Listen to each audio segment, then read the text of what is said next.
2017 সালের কথা মনে আছে?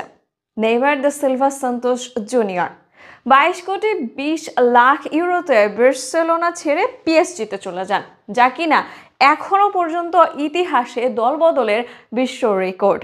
গণমাধ্যমগুলোর শিরোনাম ছিল লম্বা সময় ধরে নেইমারের এই দলবদল। বার্সার মতো সফল একটি ক্লাব ছেড়ে পিএসজিতে কেন গেল নেইমার? এ নিয়ে আলোচনা সমালোচনারও কমতি হয়েছিল না। দীর্ঘ 7 বছর পর নেইমারের বাবা নেইমার সিনিয়র এসে মুখ খুললেন কেন নেইমি বার্সা ছেড়ে পিএসজিতে গিয়েছিলেন। অনেকের ধারণা ছিল মেসির ছায়ায় থাকতে চান না নেইমার, তার কারণেই বার্সা ছেড়ে পিএসজিতে গিয়েছিলেন। কিন্তু কারণ ছিল ভিন্ন, এমনটাই বললেন নেইমার সিনিয়র।